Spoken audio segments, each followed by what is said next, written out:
Admirable grandeur, étonnante bonté du Maître de l'univers qui s'humilie pour nous au point de se cacher dans une petite hostie de pain. Regardez l'humilité de Dieu. Regardez l'humilité de Dieu. Regardez l'humilité de Dieu et faites-lui l'hommage de vos cœurs. C'est à partir d'un auteur qui, pour moi, est un vrai maître spirituel que je vous invite à cette grande méditation d'aujourd'hui et la prochaine conférence. Maurice Zundel, un prêtre qui avait été appelé par le pape Paul VI à prêcher la retraite au Vatican en 1971, je crois. Je crois à cette vie d'un autre en moi. Je crois au risque infini de Dieu. Je crois à la tragédie éternelle de l'amour crucifié. Je crois à la fragilité de Dieu, parce que s'il n'y a rien de plus fort que l'amour, il n'y a rien de plus fragile. Dieu fragile, c'est la donnée la plus émouvante, la plus bouleversante, la plus neuve et la plus essentielle de l'Évangile. Un Dieu fragile est remis entre nos mains. La grandeur de Dieu, c'est qu'il est tout amour. Et la grandeur de Dieu, c'est qu'il n'a rien. La grandeur de Dieu, c'est qu'il donne tout. Et c'est justement à cette grandeur que Dieu nous appelle.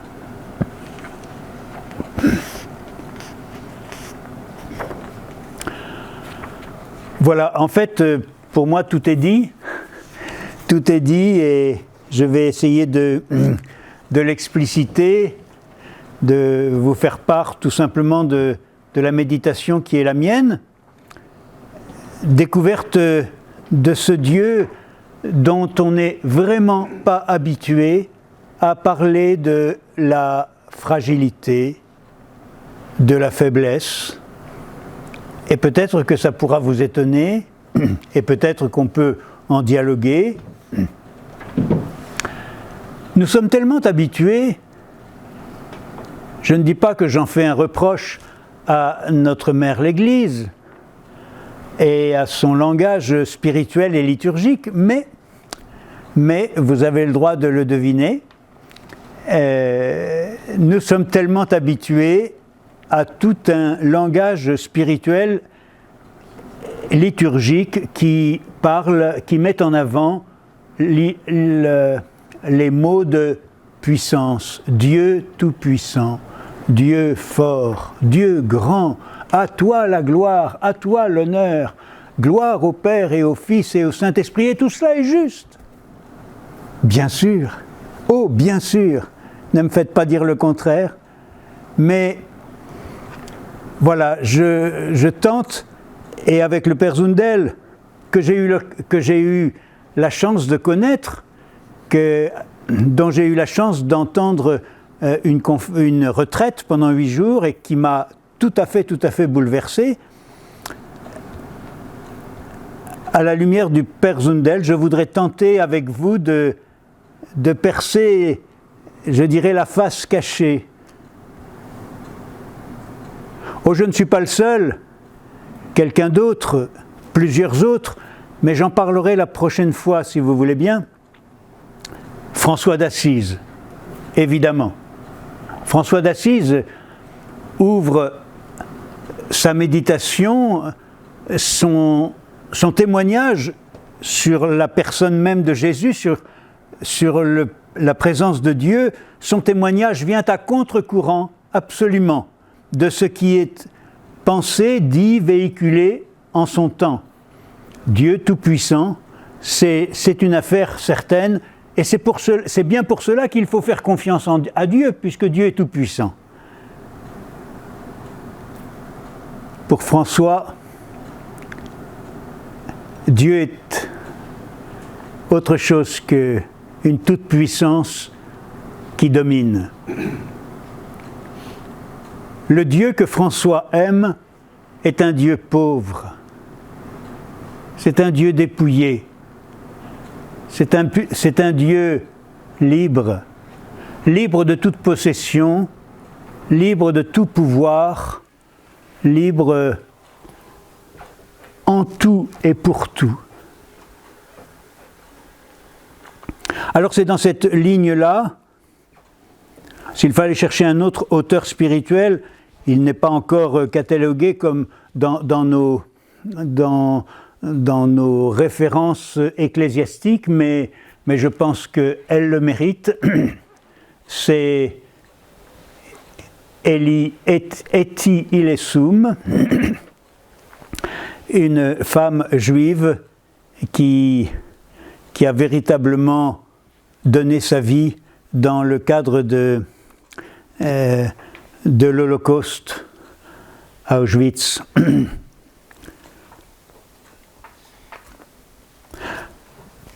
Voilà, la fragilité et l'humilité de Dieu.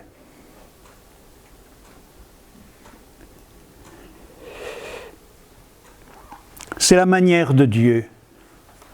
Vous savez, dans le temps de Noël, on ne cessera de proclamer, de méditer tout le mystère de l'incarnation qui se résume en 3 mots.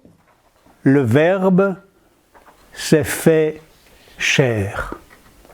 Le Verbe, avec tout ce que, surtout dans le langage grec, tout ce que cela sous-entend, le pneuma, c'est l'esprit, c'est tout ce qu'il y a de plus spirituel, tout ce qu'il y a de plus pur, tout ce qu'il y a de plus élevé, tout ce qu'il y a de plus éthéré, tout ce qu'il y a de plus... Le Verbe s'est fait chair, sarx. En grec, excusez-moi, mais c'est ça, c'est chair dans le sens le plus, non pas le plus vil forcément, mais le plus humble, le plus petit.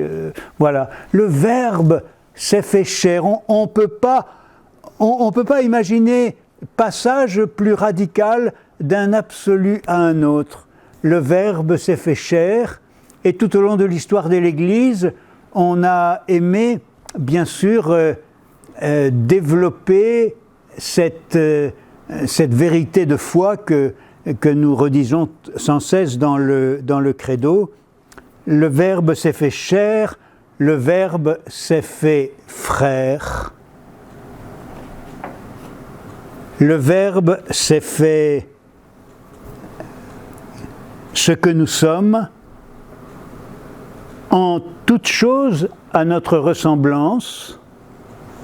Le Verbe s'est fait faible et fragile. Il en va de notre foi en l'incarnation. Dieu s'est fait homme. Le Verbe c'est la parole de Dieu. Et la parole de Dieu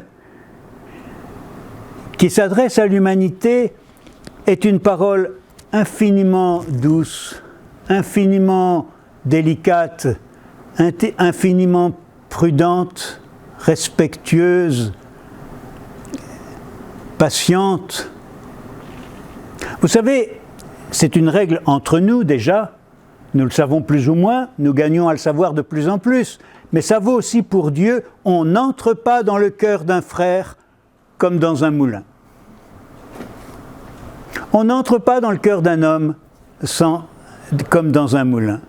Et Dieu n'entre pas dans le cœur de l'humanité comme dans un moulin. Non.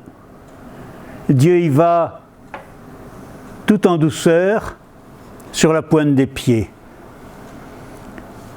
Dieu se souvient, si je peux dire, j'emploie des expressions qui pourraient être contestées, bien sûr, mais enfin, c'est ma façon de lire et de relire la Bible. Mais c'est vrai que l'histoire que nous rapportent les premiers chapitres de la Genèse ne nous disent pas autre chose. Dans le premier jardin, premier matin, les premiers hôtes de cette toute première maison d'hôtes, chambre d'hôtes. Voilà, Dieu fait table chambre d'hôtes, et puis ses premiers clients, voilà, nos premiers parents. Et moi j'imagine, c'est ma façon de le raconter, à des enfants, mais voilà, soyez un peu comme des enfants. Dieu au petit matin de ce premier jour, dans le premier jardin, Dieu descend, l'Écriture le dit, et nos premiers parents entendent son pas. Dieu descend. Comment descend-il un premier matin ? Je me tourne vers ceux qui font chambre d'hôtes. C'est simple, ils descendent, Dieu descend évidemment avec des croissants, avec ce qu'il faut pour le petit déjeuner. Tout va bien, c'est que du bonheur. Dieu descend. Et puis, il y a un problème. Alors,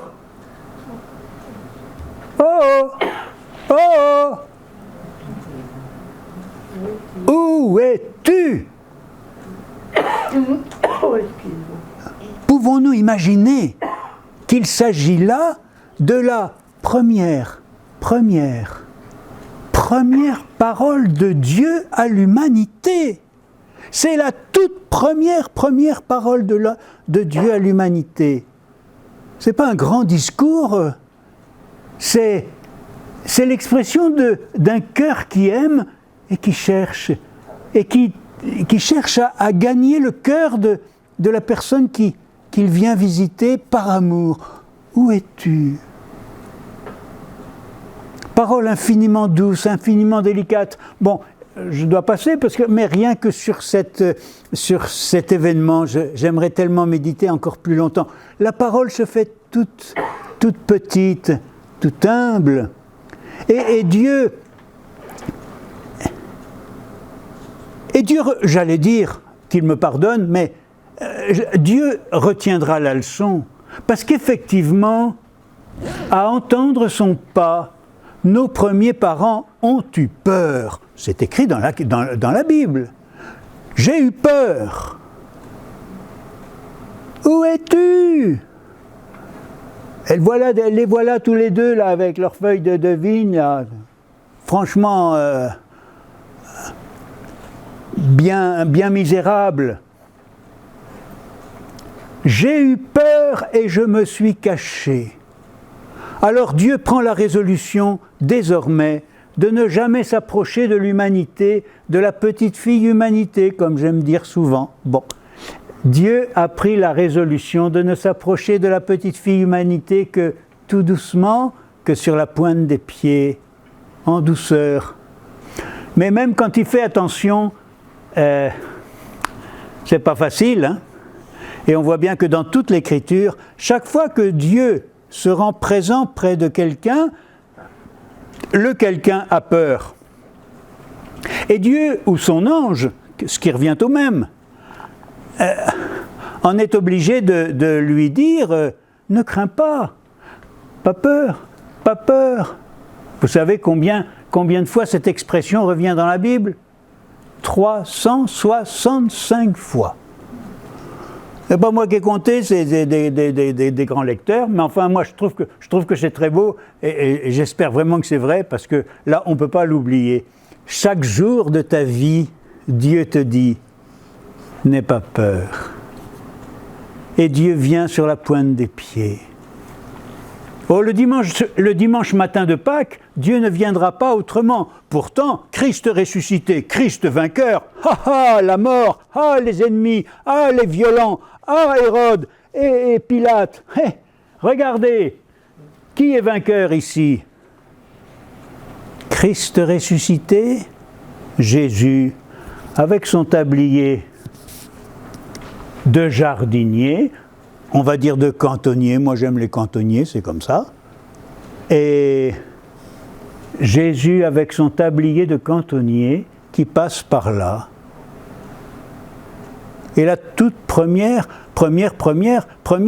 parole du ressuscité à l'humanité. Pourquoi pleures-tu? Une parole tout en douceur, tout en amour, tout en faiblesse, tout en fragilité. Pourquoi pleures-tu? Ce n'est pas une question qui appelle une réponse. Il n'y a pas de réponse à donner. C'est l'expression d'une tendresse, c'est l'expression d'une compassion, c'est l'expression d'une proximité intense. Quand tu viens à l'hôpital, que tu prends un moment vers cette personne qui est si malade et peut-être dans les derniers moments, tu lui prends sa main, il n'y a plus que cela. Il n'y a plus que ça à faire, et puis peut-être égrener des Ave Maria, et puis il y a des larmes qui coulent des yeux, et puis pourquoi pleures-tu? La parole, verbe de Dieu, se présente tout en douceur. Qu'allons-nous fêter à Noël? Je vous en prie. Le Verbe fait chair. Le Verbe qui prend l'itinéraire de tout un chacun. Enfin, en tout cas, il paraît que c'est l'itinéraire qu'on m'a assigné. Je pense que c'est le même pour vous. Voilà, il y a 9 mois à vivre bien au chaud dans le sein de notre mère, et puis arrive un jour où, un jour où c'est un peu terrible. C'est l'évangile de ce matin. Je ne sais pas si vous avez repéré l'évangile de ce matin qui fait trembler, mais on a tous vécu ça. Faut pas l'oublier. Le jour où le ciel et la terre, c'est-à-dire le ventre de maman, s'est mis à les fracas de ciel et la terre et les flots, et ça a été quelque chose de terrible, et le sentiment d'avoir à être jeté dehors, c'est la mort qui vient, mais c'est terrible. Au secours, au secours, au secours, y a-t-il un Dieu quelque part? Oh!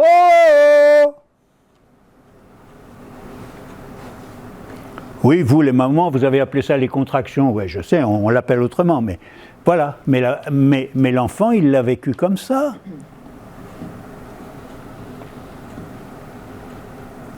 Et Jésus l'a vécu ainsi. Premier passage.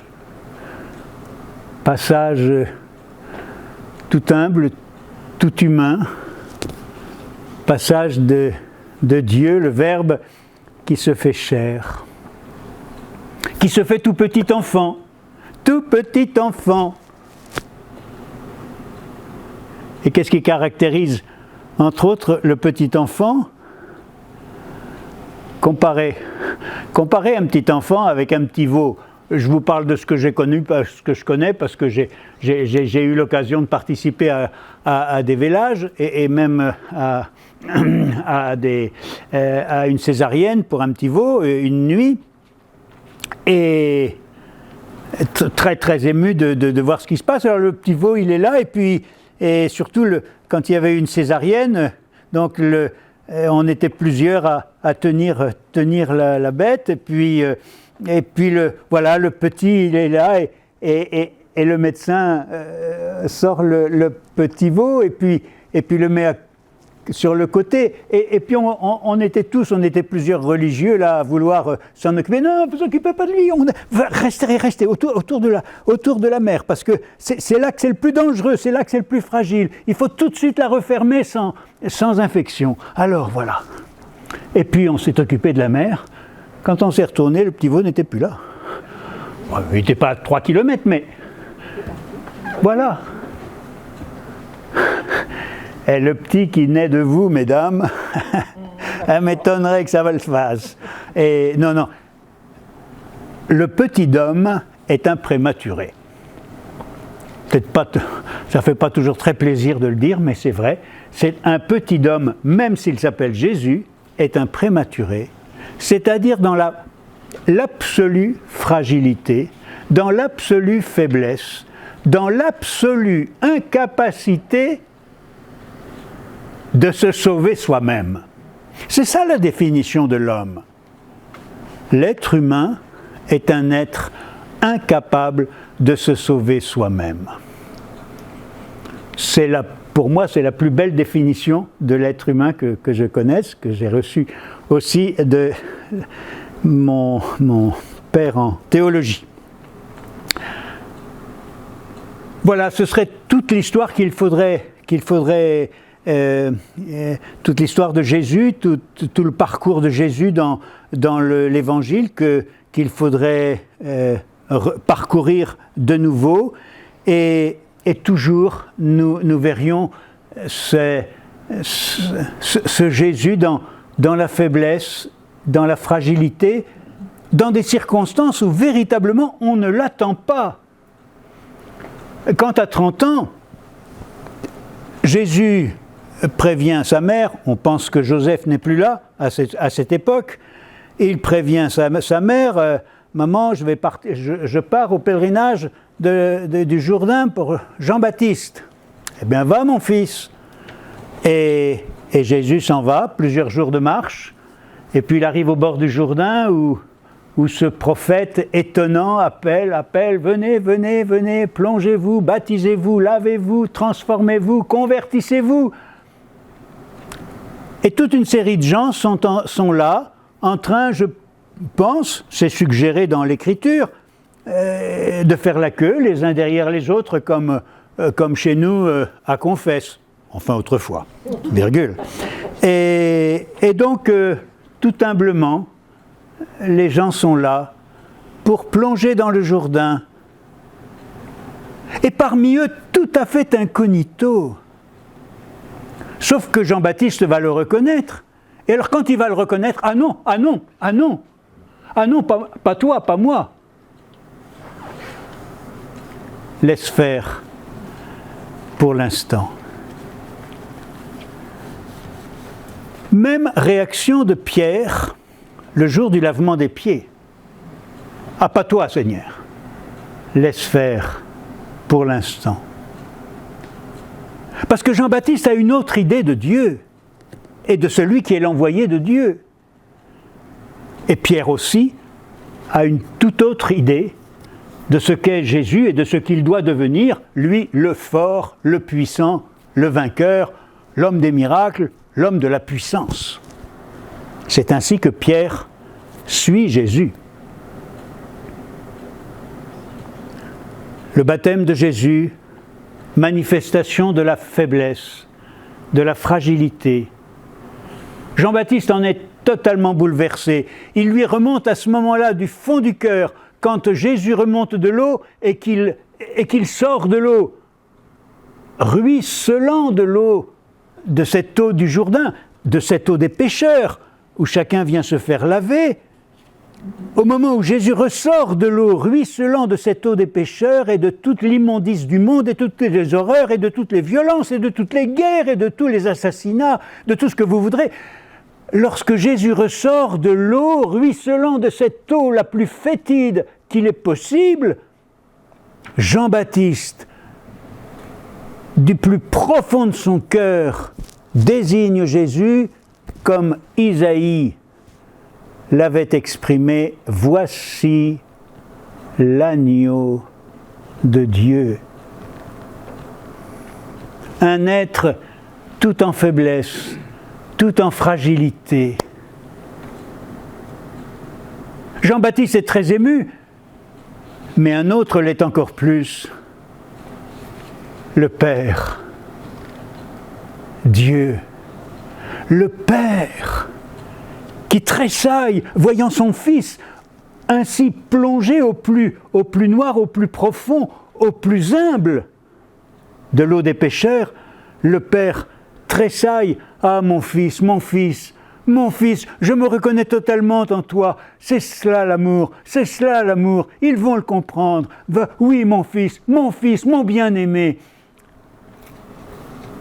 Tu as toute ma faveur, tu as tout mon amour. Il faudrait encore longtemps, je l'ai fait pendant 8 jours et ça n'a pas suffi, pour vous retracer beaucoup d'autres événements de l'Évangile où nous découvrons le même paradoxe et la même surprise, où l'on attend un Jésus fort, un Jésus puissant, un Jésus porteur de toute l'espérance du monde qui cherche un sauveur, et nous en sommes. Mais Jésus ne se présente pas comme le sauveur que nous attendons, que nous cherchons. Le soir du jeudi saint, là, ça leur a donné un coup, aux pauvres apôtres, Pierre et les autres.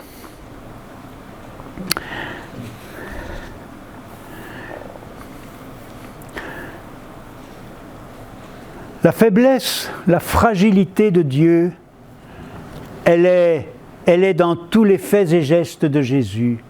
Elle est dans toute sa manière d'être. Elle est en permanence.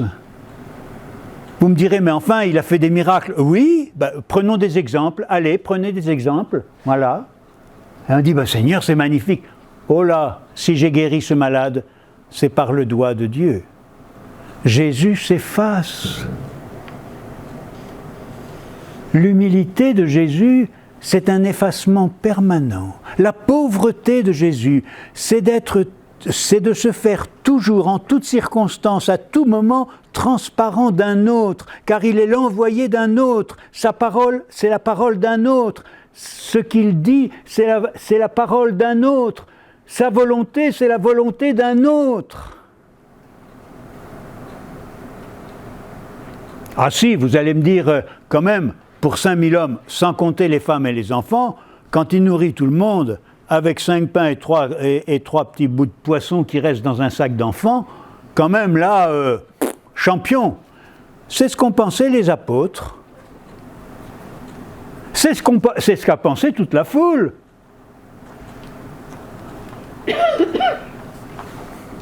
Qu'on le fasse roi, immédiatement. Et Jésus se retire. Jésus ne peut pas laisser entendre la moindre suspicion pour lui de volonté de pouvoir, de volonté de puissance, de volonté de gloire. Non. Jésus n'acceptera le titre de roi que devant Pilate. Là, il n'y aura pas d'ambiguïté. Jésus aura passé toute une nuit à la prison, il aura été battu, flagellé, tous ses disciples l'auront lâché, il aura été trahi, renié, etc. Là, tu peux le dire que je suis roi. Ça, c'est pas gênant. On ne va pas se tromper. Tout l'évangile, c'est l'évangile, et c'est là où notre roc de la foi chrétienne est parfaitement original par rapport à toutes les autres religions. C'est là que le roc de notre foi chrétienne, c'est l'amour. Et quand on dit que c'est l'amour, comme dit le Père Zundel, qui mériterait d'être revu encore et encore, je crois en la fragilité de Dieu. Car si Dieu n'est qu'amour, Il n'y a rien de plus fort que l'amour, mais rien de plus fragile. Dieu fragile, Dieu donné.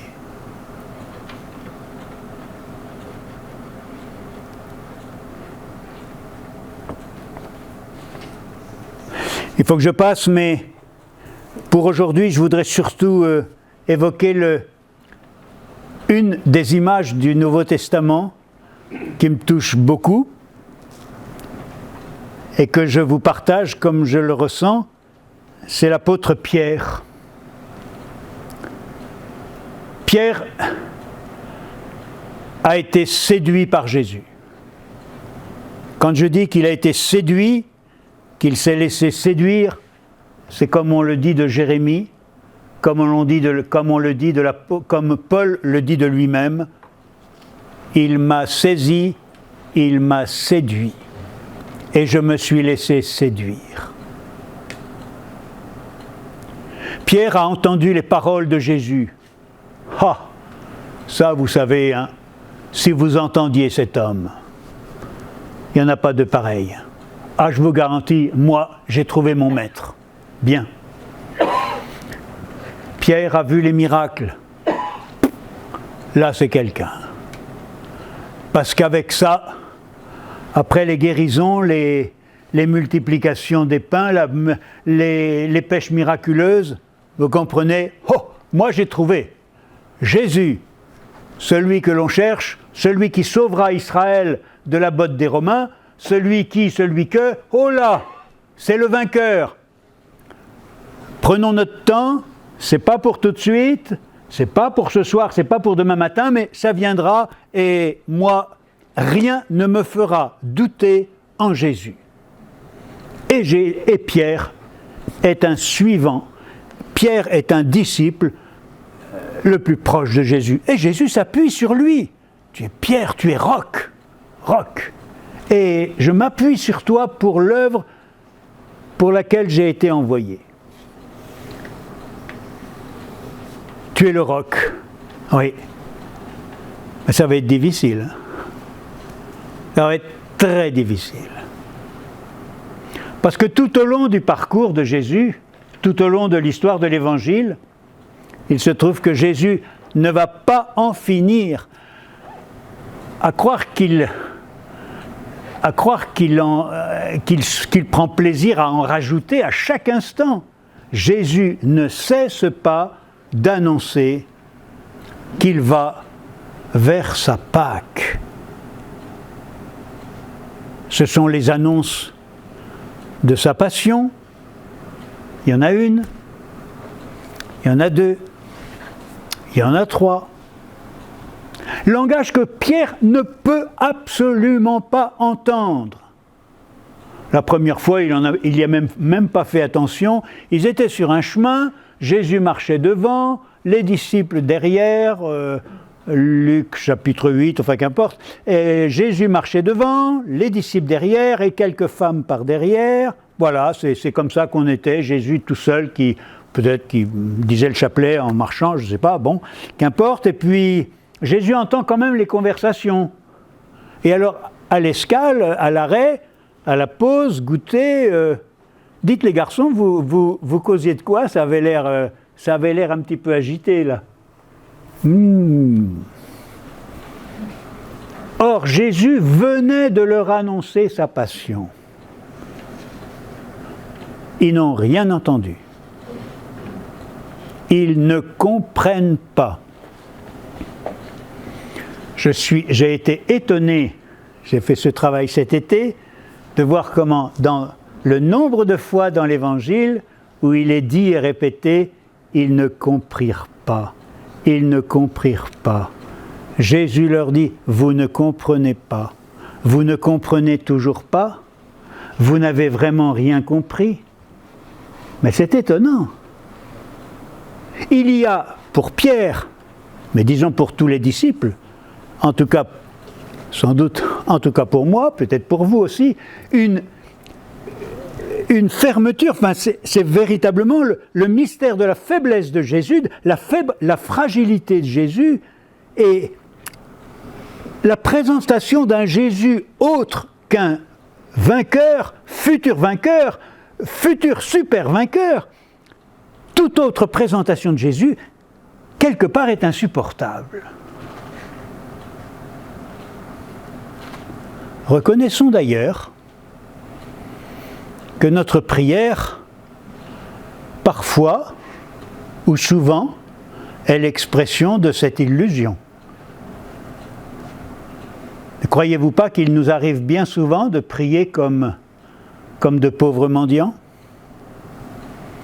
Oh, toi qui peux tout, donne-moi, et pour mon enfant, et pour ma fille qui passe le permis de conduire, et pour mon garçon qui passe le bac, et parce que j'ai perdu mes clés, et parce que, s'il te plaît, toi qui peux tout, toi qui as tout, toi qui, et comme un mendiant, et je peux faire quelque chose pour mériter, je peux faire quelque chose pour payer d'ailleurs, je peux payer 2-3 messes, c'est pas très cher, et puis je peux, oui, voilà. Je ne voudrais pas trop caricaturer, mais il y a un petit peu de ça. Notre prière de demande, souvent, expression très pauvre de petits mendiants de rien du tout. Nous ne sommes rien devant Dieu, bien sûr, et Dieu est tout. Mais l'Évangile nous dit autre chose. Le Dieu que j'aime nous dit autre chose. Pierre ne peut pas supporter toute allusion de Jésus à ses souffrances, son agonie, sa mort. Un jour, il est dit explicitement, à l'Évangile de Saint Matthieu, il est dit explicitement, Pierre, après une annonce de la Passion, Pierre, le prenant à part, se mit à lui faire de vifs reproches. Ça a bardé entre Jésus et Pierre. Réaction de Jésus, pas mieux. Arrière, Satan! Je ne sais pas vous, mais moi, je n'aurais pas aimé me faire traiter de Satan. Ça a vraiment chauffé entre Pierre et Jésus. Pierre ne supporte pas le langage de la faiblesse. Pierre ne supporte pas le langage de l'échec. Et chaque fois que Jésus se présente dans la pauvreté de sa faiblesse et de sa fragilité, c'est toujours une difficulté. En Galilée, Jésus qui se tourne vers ces villages de Galilée, il ne reste plus que Capharnaüm maintenant, mais il y avait aussi Bethsaïde, et vous les villes, oh que de fois, et tous les miracles que j'ai faits chez vous.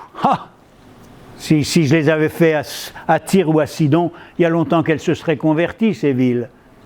Et toi, Capharnaüm, il restera de toi pas pierre sur pierre. Et quand Jésus arrivera à Jérusalem, devant Jérusalem, depuis le mont des Oliviers, une vue superbe, devant la ville de Jérusalem, Jésus se met à pleurer.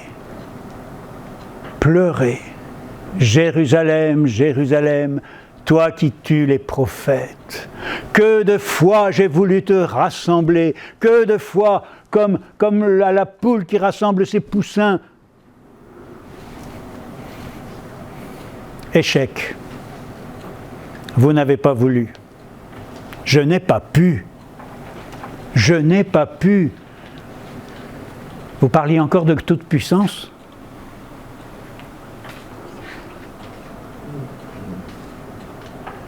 Et Jésus s'enfonce dans cette faiblesse et dans cette fragilité, où il sait qu'il va descendre très bas, encore plus bas, dans le jardin de l'agonie. Et au fur et à mesure que Jésus n'en finit pas de descendre, dans la même mesure, Pierre se raidit. Pierre résiste. Et nous le voyons de 1000 façons. Le soir du jeudi saint, Jésus explicite encore plus clairement. Judas est sorti. Bon, c'est tout un autre chapitre, mais c'est le même. C'est le même, oui. Non, en fait, c'est le même, parce que je pense que Judas lui aussi, avait suivi Jésus comme un super puissant. Et pour Judas, être ministre des Finances du royaume promis et qui allait être instauré, c'est quand même une promotion sympathique.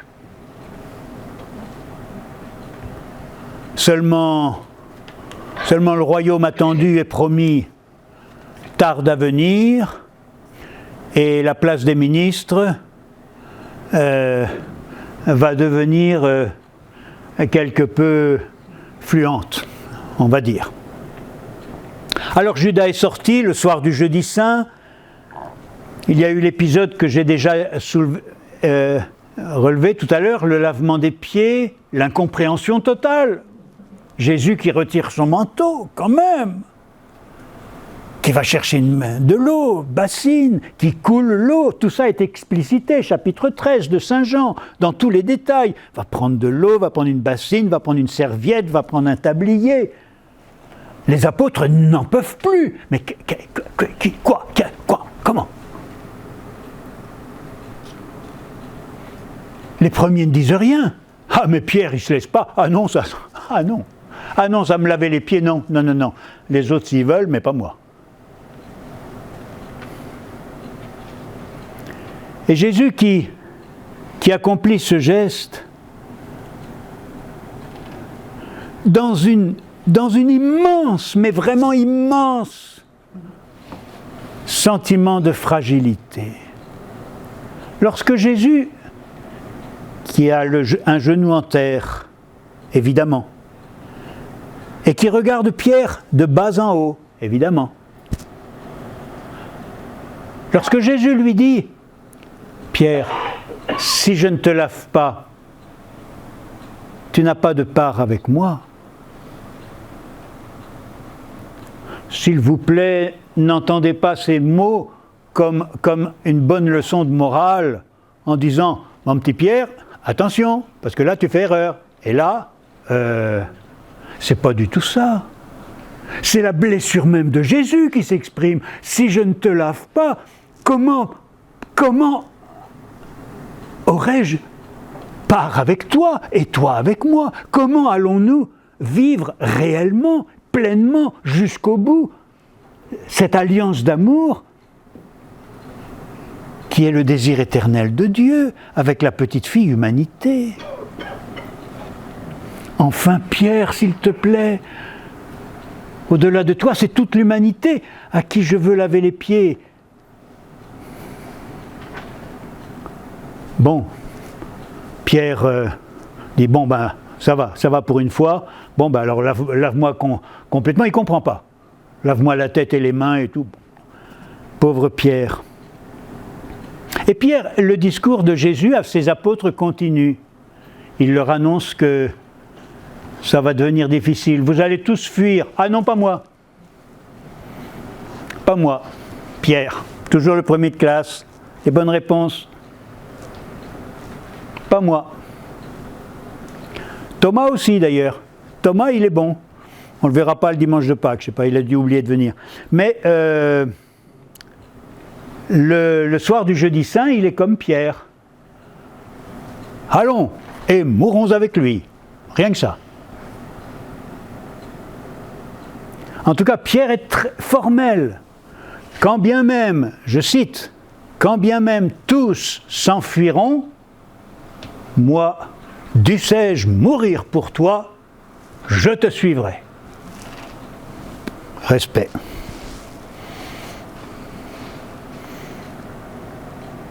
Évidemment, Jésus ne se laisse pas prendre et lui dit, Pierre, doucement, doucement. Parce que si ça se trouve, il y aura un coq qui va chanter dans pas longtemps. Pierre ne comprend pas. Il n'entend pas. Et voilà la petite troupe qui quitte le cénacle, la pièce haute de l'Eucharistie, et puis qui s'en vient au jardin des Oliviers. Il est difficile de ne pas lire la faiblesse de Jésus, sa prière à genoux, la sueur de sang, Je n'ai pas encore trouvé de médecin qui sache m'expliquer, mais c'est quelque chose de très très fort, sueur de sang, c'est vraiment les petits vaisseaux qui éclatent dans une émotion absolument indicible. Et plusieurs fois Jésus qui s'en retourne vers ses disciples, vous dormez encore, priez, veillez et priez. Mais c'est parce que c'est pas une leçon de morale. C'est pas pour leur dire, vous savez, il faut prier, faut prier, je vous l'avais déjà dit, vous n'écoutez pas, mais il faut prier. Non. C'est pas une leçon. L'évangile n'est pas une morale. L'évangile, c'est une mystique. Jésus se trahit à chaque instant, dans sa faiblesse, dans sa fragilité. Veillez et priez. Veillez, priez, priez. Père. Mais on sent que ça tourne au vinaigre, il y a du bruit, il y a des torches, il y a des soldats, ça arrive, Jésus est sans dessus-dessous, les disciples ne comprennent rien, Judas arrive à la tête de toute une troupée, Pierre, qui ne va pas s'en laisser raconter, il avait promis, il le fait, il dégaine son épée. Il y a une oreille qui saute.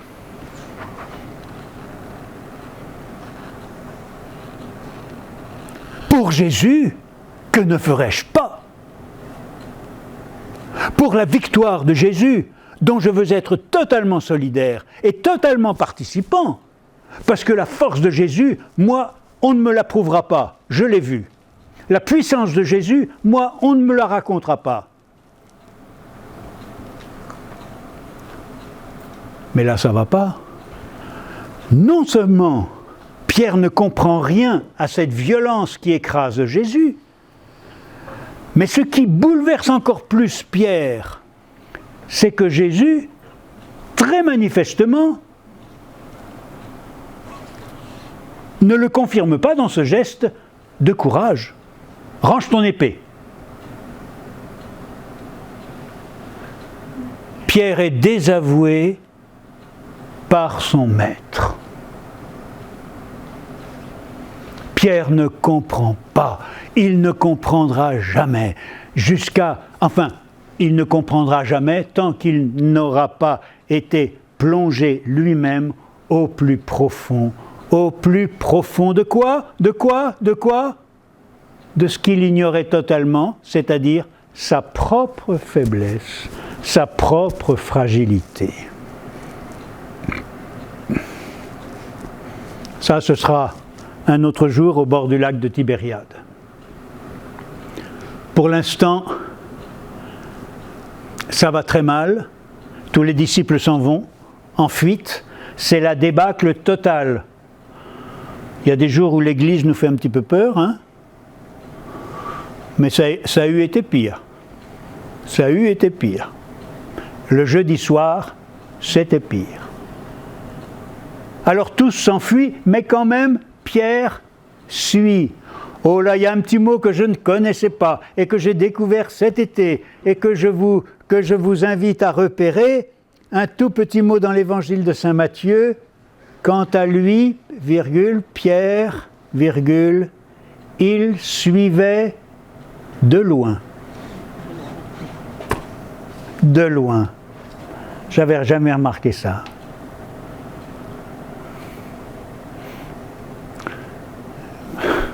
Il s'agit peut-être de nous aussi, je ne sais pas, de loin. De loin. On a quand même un petit peu de croyance. Chez nous, on était tous baptisés, c'est une tradition familiale. Catéchisme, communion, on a tout fait. et on est prêt à suivre Jésus de loin. Et on arrive dans la cour du grand prêtre. Dans la cour du grand prêtre, alors là, ça va être la débâcle totale. Ça va être l'effondrement de Pierre. Une première fois, il est en train de se chauffer, lui, tranquille. Il faisait un peu froid, hein. Ça se comprend, il a besoin de se chauffer. Jésus est là, entre les gardes, à quelques mètres. Pierre est en train de se chauffer incognito. Et toi, tu fais partie de leur groupe? Non, pas du tout. Non, vous faites erreur. Et une deuxième fois. Et une troisième fois. Et Pierre se met à jurer. Petit détail que je n'avais pas non plus regardé, parce que là, il faut lire l'Évangile avec une loupe. 1 heure plus tard, une troisième fois. 1 heure plus tard. Ça veut dire que le reniement de Pierre, c'est pas un petit moment de faiblesse, une petite seconde comme ça. Oui, j'ai manqué oui. Non, c'est pendant au minimum 1 heure. Évangile de Saint Matthieu. Ou de Luc. Enfin, je vous donnerai les références. Et Pierre renie. Il renie. Et alors, c'est l'effondrement total. C'est l'effondrement de ses rêves de puissance. C'est l'effondrement total de ses rêves de victoire. C'est l'effondrement total de son attente du royaume dont il serait forcément l'un des principaux, comme Jacques et Jean. Je ne l'ai pas raconté aujourd'hui, mais Jacques et Jean, avec leur mère, eux aussi, ils attendaient bien les premières places dans les ministères. Bien sûr, pourquoi pas? Allons-y. Pour Pierre, c'est l'effondrement total de lui-même, de ses rêves, de son illusion sur sa propre force, sa propre... c'est pas possible. Et l'effondrement de Pierre sous le regard de Jésus qui n'est pas loin, qui le regarde, explicitement dit, et sous le regard de Jésus, comme une flamme d'amour, comme un ultime appel, sous le regard de Jésus et au chant d'un coq, celui-là.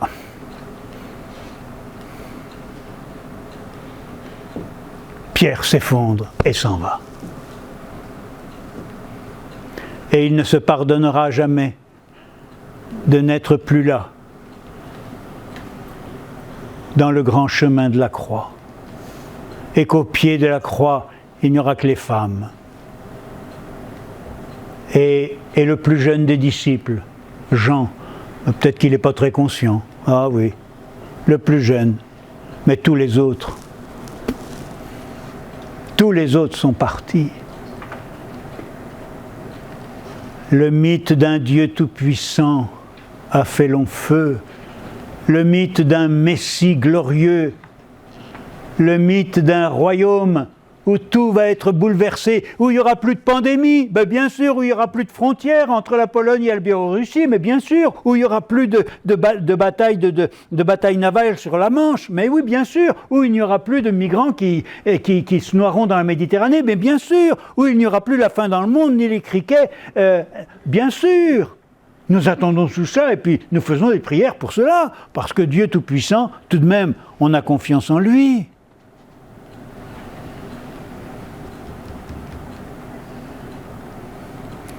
L'évangile de Jésus, et j'en finis pour aujourd'hui. L'évangile de Jésus nous donne rendez-vous au creux le plus surprenant, le plus improbable, le plus imprévisible, le plus incompréhensible de la faiblesse et de la fragilité de Dieu. En tout cas, c'est le Dieu que j'aime. C'est le Dieu dont j'essaye d'être témoin jour après jour, bien pauvrement. Je crois à cette vie d'un autre en moi. Je crois au risque infini de Dieu. Je crois à la tragédie éternelle de l'amour crucifié. Je crois à la fragilité de Dieu, parce que s'il n'y a rien de plus fort que l'amour, il n'y a rien de plus fragile. Dieu fragile, c'est la donnée la plus émouvante, la plus bouleversante, la plus neuve, la plus essentielle de l'Évangile.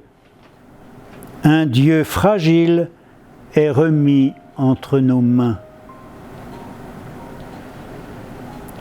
La grandeur de Dieu, c'est qu'il est tout amour. Et la grandeur de Dieu, c'est qu'il n'a rien. La grandeur de Dieu, c'est qu'il donne tout. Et c'est justement à cette grandeur que Dieu nous appelle. Du Maître de l'univers qui s'humilie